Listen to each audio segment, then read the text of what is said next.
Hi welcome नमस्कार सलाम स्वागत तुमच्या आपल्या यूट्यूब चॅनलचं नाव आहे मराठी बॉयज. तर भावांनो 2023 मधली शाहरुख खानची तिसरी मूवी डंकी रिलीज झाली आहे. आता मूवी कशी आहे काय थोडक्यात ते तुम्हाला मी माझ्या रिव्ह्यूच्या माध्यमातून सांगण्याचा प्रयत्न करतो. तर त्या पहिले आपल्या चॅनलला पहिले तुम्ही सबस्क्राईब करा आणि व्हिडिओ जर आवडला तर व्हिडिओला एंडिंगला लाईक पण करून टाका. तर ठीक आहे स्टार्ट करू. तर आता हे बघा भावांनो, शाहरुख खान आहे म्हणून किंवा शाहरुख खान 2023ला खूप ट्रेंडिंगला चालू आहे म्हणून मी तुमचं मन ठेवण्यासारखं काही बोलणार नाही. जे खरं आहे तेच बोलणार आहे. तर आता हे बघा, डंकी मूवी पाहण्याचे दोन कारणे, एक तर शाहरुख खान आणि दुसरे आपले राजीव राणी जे मूवीचे डायरेक्टर आहे. आता शाहरुख खानचं कारण असं आहे की शाहरुख खाननी या वर्षी 2 मूवी दिल्या, म्हणजे जवान आणि पठाण, आणि दोन्ही मूवी हिट होत्या, ब्लॉकबस्टर होत्या. 1,000चा त्या दोन्ही मूवीनी म्हणजे 2,000चं कलेक्शन करून दिलं. तर त्यामुळे ऑडियन्स थोडं अट्रॅक्ट झाली. आणि दुसरी गोष्ट म्हणजे राजीव राणी. आता त्या राजीव राणीच्या मागल्या मूवी बघा, पीके, 3 इडियट्स, मुन्ना भाई, संजू, या टाईपच्या त्याच्या मूवी आहे. तर ते एक त्यांचं म्हणजे ते एक कारण आहे की राजीव राणीची ही मूवी पण त्या टाईपची काहीतरी असं, तर त्यामुळं लोक या मूवीला बघण्यासाठी जात होते. आणि दुसरी गोष्ट म्हणजे राजीव राणीची जी स्टाईल आहे की कॉमेडी प्लस सोशल मेसेज ते आपल्या पुढे एक प्रेझेंट करतात.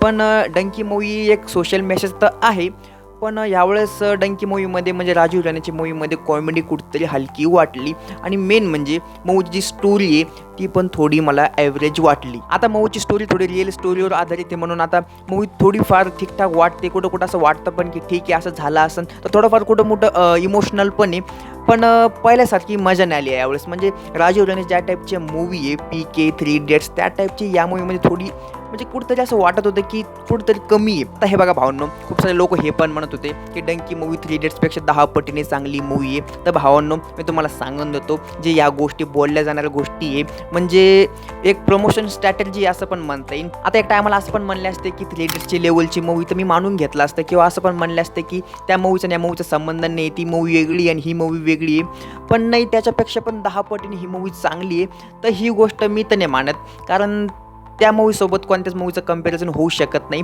आणि डंकी मूवी मला खरं म्हणलं तर डंकी मूवी मला थोडंफार म्हणजे आता हे बघा तुम्ही, जसं मी मूवीची स्टोरी लाईन सांगतो. स्टोरी लाईन म्हणजे मूवीचं फर्स्ट हाफ आणि सेकंड हाफ कसं आहे मी ते थोडं तुम्हाला सांगण्याचा प्रयत्न करतो. आता हे बघा, आता मूवीचं फर्स्ट हाफ आहे त्याच्यामध्ये थोडंफार मूवीची स्टोरी थोडी डेव्हलप होते, म्हणजे हळूहळू थोडंफार इंटरेस्टिंग वाटतं, पण मध्ये थोडंफार बोर पण होतं. पण ज्या टाईपचे राजीव राणीची स्टाईल आहे की ते मूवीची स्टोरी हळूहळू डेव्हलप करतात आणि त्याच्यामध्ये कॉमेडी पण असते.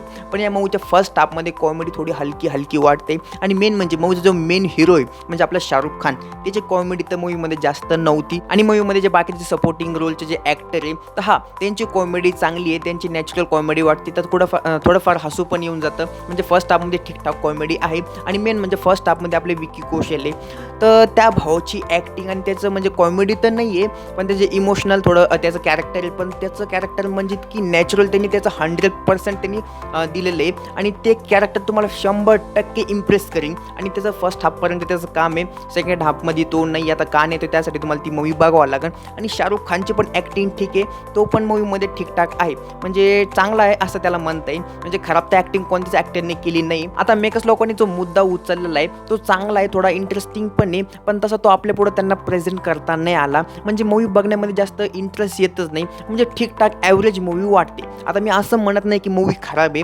मूवी काहीतरी युनिक आहे मूवीमध्ये, पण मूवी बघण्यामध्ये थोडा इंटरेस्ट येत नाही. म्हणजे इंटरेस्ट मध्ये येतो आणि मध्ये थोडंफार हळूहळू थोडं बोर पण होतं. म्हणजे मूवी ठीकठाक ॲव्हरेज आहे असं म्हणता येईल. आणि मूवीची जी एंडिंग आहे ती मला थोडीशी हलकी वाटली. म्हणजे मूवीची जी एंडिंग आहे ती जास्त काही लॉजिकली दाखवलेलं नाही आहे, म्हणजे एक ॲव्हरेज एंडिंग आहे असं म्हणता येईल. आणि हा, ही पण गोष्ट ठीक आहे की ही मूवी राजीव राणीची बाकी मूवीपेक्षा थोडी वेगळी मूवी आहे, तर ही गोष्ट मी मान्य करतो.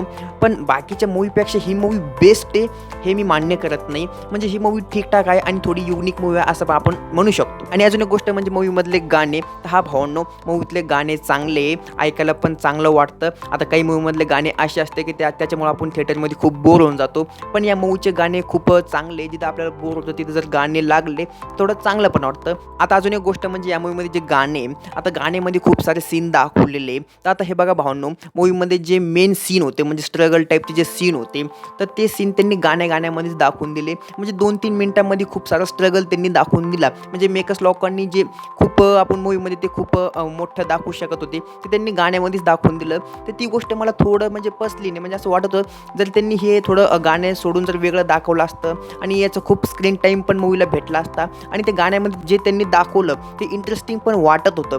तर ते गाण्यामध्येच त्यांनी 2-3 मिनिटांमध्ये ते संपवून टाकायला नव्हतं पाहिजे. त्याच्यावर एक मूवी बनली असती. म्हणजे त्या टाईपचीच ती मूवी म्हणजे डंकी म्हणजे डंकीचा अर्थच असा होतो की लपून जाणं. तर मेकर्स लोकांनी ते गाण्यामध्येच दाखवून दिलं. तर ती गोष्ट मला थोडी पचली नाही. म्हणजे मेकर्स लोकांनी मूवीला जास्त खोलून दाखवलंच नाही.